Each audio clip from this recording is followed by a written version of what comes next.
എല്ലാവർക്കും ഇന്നത്തെ അപ്ഡേറ്റിലേക്ക് സ്വാഗതം. പ്രധാനപ്പെട്ട 5 അപ്ഡേറ്റുകളാണ് എത്തിക്കുന്നത്. പാവപ്പെട്ടവർക്ക് വല്ലാത്ത കുരുക്ക്. പാസ്പോർട്ട് എടുക്കുന്നവർ ഇതറിയുക. സ്വർണ്ണവില കൂടി. എന്നാൽ ബാക്കി വീഡിയോയിലേക്ക് പോകാം. ദാരിദ്ര്യരേഖയ്ക്ക് താഴെയുള്ളവർക്ക് ഭക്ഷ്യധാന്യങ്ങൾ ലഭിക്കുന്നതിന് വേണ്ടി നിലവിൽ 2000 തുടങ്ങിയ പദ്ധതിയാണ് അന്ത്യോദയ അന്നയോജന പദ്ധതി. നിലവിൽ രാജ്യത്ത് അന്ത്യോദയ ഗുണഭോക്താക്കൾ 7.76 കോടിയും 19 ലക്ഷം ഗുണഭോക്താക്കൾ കേരളത്തിലും ഉണ്ട്. രാജ്യത്ത് വർഷങ്ങളായി നിലനിന്ന റേഷൻ സമ്പ്രദായത്തിന് വലിയൊരു മാറ്റമാണ് വരുന്നത്. ഈ മാറ്റത്തിലൂടെ റേഷൻ കാർഡിലെ ഒരംഗത്തിന് 7 കിലോ അരിയാണ് ലഭിക്കാൻ പോകുന്നത്. ആരും സബ്സ്ക്രൈബ് ചെയ്യുന്നില്ല. എല്ലാവരും വീഡിയോ കാണുന്ന എൻ്റെ കൂട്ടുകാരെ ഒന്ന് സബ്സ്ക്രൈബ് ചെയ്ത് വെച്ചോളൂ. എന്നാലേ ഞാൻ ചെയ്യുന്ന വീഡിയോകളൊക്കെ ആ സമയം തന്നെ എത്തുകയുള്ളൂ. 2013 ഭക്ഷ്യഭദ്രതാ നിയമം കേന്ദ്രം ഭേദഗതി ചെയ്യാൻ പോവുകയാണ്. ഇതിനു മുമ്പ് ഓരോ അന്ത്യോദയ അംഗങ്ങൾക്കും എണ്ണം പരിഗണിക്കാതെ 35 കിലോ അരി പ്രതിമാസം ലഭിച്ചിരുന്നു. ഇതിലൂടെ ഓരോ കുടുംബത്തിനും ലഭിക്കുന്ന പരമാവധി അരിയുടെ ലഭ്യത 35 കിലോ ആക്കി നിജപ്പെടുത്തുകയാണ് ചെയ്തത്. ഇനി അങ്ങനെയല്ല. റേഷൻ കാർഡിലെ ഓരോ അംഗത്തിനും 7 കിലോ അരിയാണ് ലഭിക്കുക. 5-ൽ താഴെയുള്ള റേഷൻ കാർഡിലെ കുടുംബങ്ങളിലെ അംഗങ്ങൾക്ക് റേഷൻ വിഹിതം കുറയുന്നതിന് ഇത് കാരണമാകും. ഉദാഹരണത്തിന് 10 പേരുള്ള ഒരു കുടുംബത്തിലേക്ക് 35 കിലോ അരി മാത്രമേ ലഭിക്കുകയുള്ളൂ.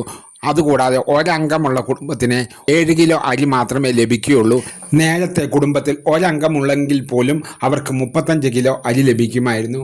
ഇത് കേന്ദ്രത്തിൻ്റെ വല്ലാത്തൊരു തിരിച്ചടി തന്നെയാണ് നമുക്ക് ലഭിച്ചിരിക്കുന്നത്.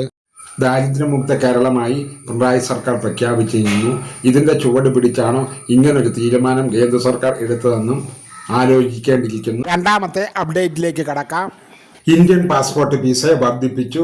15 വയസ്സ് മുതൽ 18 വയസ്സ് വരെയുള്ള കൗമാരക്കാർക്ക് 1750 രൂപയാണ് പുതിയ ഫീസ്. സർക്കാർ പാസ്പോർട്ട് അപേക്ഷയ്ക്ക് 5000 രൂപ വർദ്ധിപ്പിച്ചു. 18 വയസ്സിന് മുകളിലുള്ള മുതിർന്നവർക്കുള്ള പാസ്പോർട്ട് ഫീസ് 1500 രൂപയിൽ നിന്നും 1000 രൂപ വർദ്ധിപ്പിച്ച് 36 പേജുള്ള പാസ്പോർട്ടിന് 2500 രൂപയായി. ഇപ്പോൾ ആരും സബ്സ്ക്രൈബ് ചെയ്യുന്നില്ല.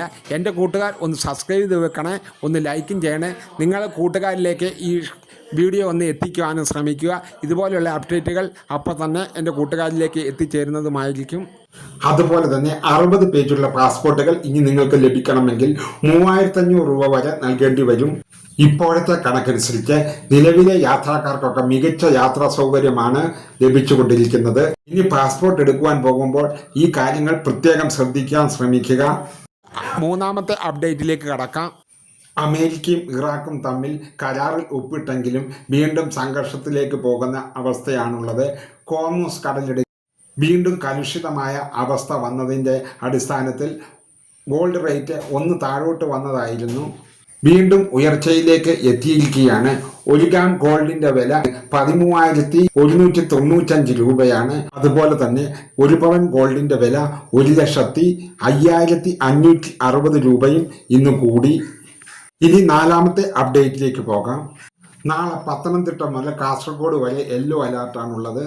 മറ്റന്നാൾ മുതൽ വടക്കൻ കേരളത്തിൽ ശക്തമായ മഴയ്ക്കും സാധ്യത.